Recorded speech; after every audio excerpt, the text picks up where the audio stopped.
Hi guys, it's Wolverine here guys. It is Wednesday morning here, close to 10 o'clock in the morning. And just letting you know, guys, that definitely things are moving. A lot of people around the NDA, a lot of people are receiving their blessing. These are bondholders, guys. We are going to get those notifications, hopefully today, right? Maybe tomorrow. I don't know, guys, right? That's for the currency, but for the bondholders, we're hearing so many good news coming through right now, guys. Especially also the private contractors as well, guys. All right, so we are nearly there, actually, to cross that finish line. That opera is just at the cusp right now, actually, to be released. Take care. Bye-bye. Let's talk, first of all, about what they've been doing Saturday and Sunday. This past Saturday and this past Sunday, 2 days ago. They took 4 of our currencies, the Iraqi dinar, Vietnamese dong, Afghanistan Afghani, and the Indonesian rupiah. Those 4 currencies were being tested on all bank screens around the globe. And they wanted to test and make sure that the rates for those were coming up the same in each country where they were showing up. And all of the tests took place Saturday and Sunday, and the word was they all went off without a hitch. So the system is ready. They tested those 4 currencies, and they're all ready to go. Now, in the meantime, certain people, certain bankers, certain hedge fund managers, and certain politicians were possibly trying to get a jump on the exchanges and get started doing these prior to the kickoff date for our exchanges to start. And I don't know how many were involved in that. We don't have numbers like that, and we weren't told there were numbers, but if they were picked up and arrested for that. So that system is working beautifully around the globe. The other thing is, we did hear a few days ago, I guess it was over the weekend, I heard Saturday and Sunday, that it was very likely that we would get started this week, and that was really good news. So before I give you the good news about that, I want to tell you something that we've been talking about, and that is the restitution and reclamation allowance is what I call it, R&R, and I want to talk to you about Social Security increases. All right, R&R, they've made this a little simpler. They've got it divided up into 3 age groups. The lowest is starting at the age of 30 to 45 years old. Let's call it 15-year period, 30 to 45. Then they have a group from 45 to 60. And then the third group is 60 and older, so-called retirement age, people that some of them are on Social Security as early as age 62. Okay, now, here's how it's going to work. We're going to start at the older group, 60 and older. This group, if you're getting Social Security at age 62, 65, 70, whatever, if you're getting Social Security now, your R&R will pay you a lump sum to the bank account where you are receiving your Social Security. Unless you are exchanging currencies and redeeming ZIM, in which case it will be at your appointment in your quantum account, and you'll find that out as you're activating your quantum account. Remember what that requires: biometric fingerprint or thumbprint, requires a new password for the account, a new username for the account, password, a 5-digit PIN code number, a new email. Those are the things that are required to set up your quantum account. Now, the money's going to, let's say it's already in that account for you now, and then when you set it up, you'll see that balance, and you'll say, oh, that is my R&R. So write that down as a separate number. Write it down so you'll know how much you actually received in R&R. And remember, that's going to include interest paid on loans, bank loans, mortgages, interest paid on credit cards, car loans, etc. All of that's in there, plus income taxes that you paid forever, really, and anything else that I can think of. That's all included. The other thing is the trading of your birth certificate, which they traded on all of our birth certificates as though they were bonds. A marriage license if you've been married. A divorce agreement or decree if you've been divorced. A death certificate if you had a spouse die. All of these things are included in your R&R balance. And you'll have that in your quantum account, and you just need to move some of those monies into your Wells Fargo or other bank accounts. Now, that's for the retirement age group. Let's just call them 60 and older. The next, let's start with the first group, which was the younger folks that are aged 30 to 45. If you're in that age group, you'll get your R&R paid out over 3 years, paid to you every month. Whatever that total would be is divided up into 36 monthly payments, and you would receive that every month for 3 years. Let's go to the next group, age 45 to 60. That group will receive your R&R paid out over 2 years period, every month for 2 years, or 24 payments. And that's going to come to you, since you're not eligible for Social Security yet at that age, that comes to your regular bank account. And if they don't know what your bank account is, or you don't have a bank account, and you're in those groups, Group A and Group B, let's call it, then you will, obviously they would have to get in touch with you, and you would have to let them know your account information. They have a lot of that already on us. They already know that for the most part. All right, here's one more thing about the two younger groups. The group that's age 30 to 45 needs to sign a document saying that if they're working, they keep their job for another 15 years. If they don't have a job, they need to say that they will get a job. It has to be like a 30-hour-a-week part-time or greater job. Now, if you're in the second group, which is age 45 to 60, that group, you have to say that you'll sign the agreement that says that you'll work for another 10 years. Okay? Now, remember, this is just the rough idea of what the program is going to be. You'll have to see exactly how it plays out for you based on your age. You know, if you're 58, 59 years old, you might just be looking to work another 2 years, not 10 years. You see what I'm saying? Until you hit what we would call retirement age, which, you know, 62 is awfully young to retire. I don't think there was anything in the Bible about retiring. You know, I'm not retiring. I'm not retired. And Bob's not retired. Sue's not retired. None of us are going to, quote unquote, retire. We might do something different because we're going to be working our projects and creating leadership teams and all of that to take our projects and run with them. But that's what I wanted to tell you about R&R. When will it start?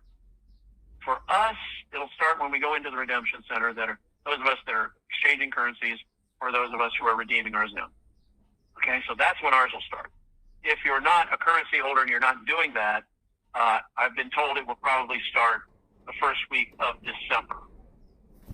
They want us to have, at least people that don't have currencies, they want them to have money, so this can be a wonderful Christmas for everybody, and it will be. And remember, President Trump talked about Christmas for Thanksgiving. We're going to have our Christmas before Thanksgiving, which is 9 days away. It's not far. A week from this Thursday. Today's Tuesday. So, let's talk a little bit about the Social Security increase. Social Security increases are going to take place. I've been told they could take place by the end of November. I'm going to say no. I think they will all start in December. And if you get your increase, it'll be substantial. Not a cost of living allowance, not $8 or $6. These are real increases. And I think since tomorrow is the third Wednesday of November, and I just don't know that they're going to have anything additional other than the normal amount they've been getting. I don't think I think they intended to try to do it in November, but realistically, it should be December that we get the Social Security increase. Now, for those of us in currencies, it's not going to make a whole heck of a lot of difference. It really won't. Yeah, we'll see it. We'll see it on our accounts. We'll go, oh, there's the increase. Okay, so what? And then you'll be involved in other things. All right, so that takes care of R&R and Social Security increases. Now, let's go into what it is we're all here for. And that is the start of the GCR, the RV, the revaluation of these currencies, and when we get to start, when are we going to receive our notifications? Bondholders are being told they're going to receive their notifications overnight tonight and tomorrow, which will have their information about how much they have. You know, they'll have the basic information that they can go into their accounts and see the funds that are there, and they'll know in that email when they're to have access to those funds in their account. We are fortunately expecting our email notifications from Wells Fargo to come in tomorrow by or before noon tomorrow. So the plan is, when we receive the 800 number, we call one of the call centers that we get. You won't know where it is, but you'll be calling to set up your appointment using the toll-free number and the zip code for the area in which you want to exchange. So in other words, where you live, zip code maybe where you work, or a zip code where you know you're going to be if you're not home or not at work or you're on the road or whatever. You're going to be exchanging as little as 2 hours to 5 hours after you set your appointment. You're available for your first appointment to be exchanged. So in other words, if we get the number between, say, 10:30 and noon tomorrow, we should be able to exchange tomorrow, Wednesday afternoon. 2 o'clock, 3 o'clock, 5 o'clock, whatever it becomes. And that's the best news I have to give you. So that's what we've been waiting for. I've been waiting 20 years, 13 years on the big call. This is the information we've been looking to receive. Very excited about it. I don't know if my voice sounds excited, but I am excited. I'm ready to go. And I'm also ready to get into the med bed as soon as I possibly can. And I've been told it could be fairly soon. So I'm looking forward to that. Now, currencies have been trading. Currencies are on the Forex. They've been traded. We've got great rates that we're expecting on Dong. Even the Bolivar, over $4. And, of course, the dinar is going to be great, and they should offer us the contract rate on the dinar, which is very strong, very, very strong. So I'm super excited about that as well. Dong has been traded up, and hopefully will continue to trade up a little bit more tomorrow and the rest of the week, and that's a good thing for us. Now, beyond that, delete zeros and evaluate the dinar, November 19, 2024, 18 November. In a newspaper column a while ago, we explained the concept of deleting zeros, and today we are talking about the concept of currency revaluation, which means a calculated upward adjustment of a country's official exchange rate relative to a chosen baseline, which can include wage rates, the price of gold or a specific foreign currency, and revaluation is the opposite of devaluation.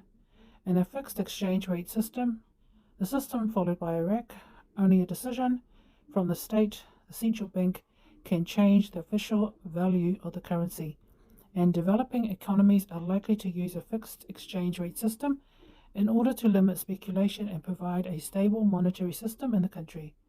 In a flexible exchange rate system, revaluation occurs on a regular basis, as evidenced by the noticeable fluctuations in the foreign exchange market and the associated exchange rates. For example, the United States maintained a fixed exchange rate until 1973, when President Richard Nixon decided to abandon the gold standard and switch to a flexible exchange rate system. As for China, despite having an advanced economy, its currency remained fixed until 1994, before the Chinese government revalued its currency in 2005, which was linked to the US dollar.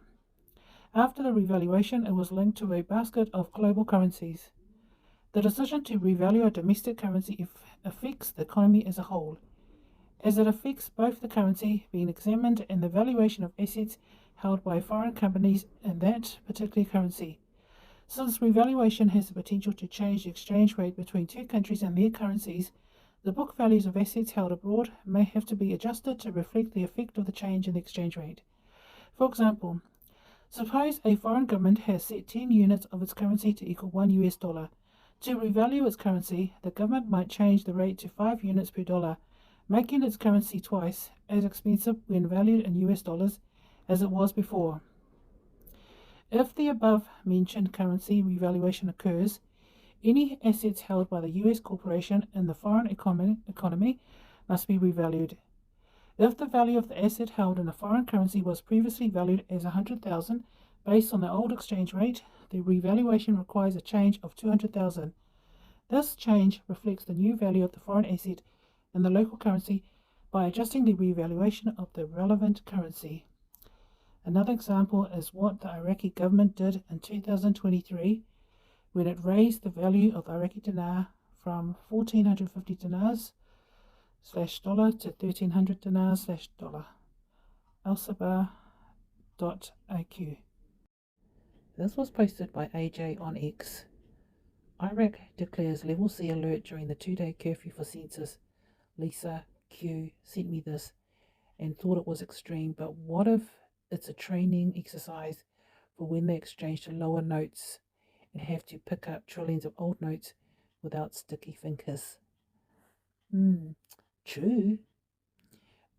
Why would they have the census at this time of year, especially when they're about to revalue the currency? Posted on the Chosen Ones Telegram. Bruce said he is looking forward to tomorrow. Heard this from someone over 7 redemption centers, and he also got this from a contact in Reno who was part of the new treasury. Ukraine hits Russia with Western-made missiles for first-time report. Remember that Trump said that there will be no World War III. This is optics to wake people up. Posted by Striker on Telegram. The World War III crap is just that, crap. When Trump started campaigning for 24, he came out of the G8 saying no World War III and he would prevent it. He said it his whole campaign. Promises made, promises kept. Anyone thinking for 1 second that World War III is going to be real is still sleeping. It will 100% seem like it's happening, but it's all a play out. Maybe so that people look one way is to get us distracted, so that people will look this way, not that way. So that Iraq can do their thing, and maybe so we can have our private appointments. This was posted by Kelly Guy on X, posted on Truth Social. Put the links in the description. Do not come at me for posting dates. I'm simply sharing information I find valuable. 1 of 8. Well, there was only part of the message on X shown on Telegram.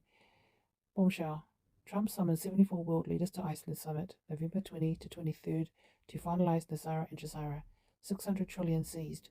Military raids escalate, QFS lockdown begins, and public tribunal set for December 25th to end the Kabul's reign. The problem is some people appreciate this lady, but we get so many information on Telegram. They say, oh, the lockdown's going to happen, EBS is going to happen, but nothing happens. The military don't give dates. Just saying. And also, Trump had posted one particular video where Mariah Carey's dancing to a Christmas song, can't remember what it is, and Trump overshadows her. And then there's a message above, something like, we're going to have a great Christmas. We're going to have a great Christmas. Yeah, we're going to have a great Christmas. Deck the halls with boughs of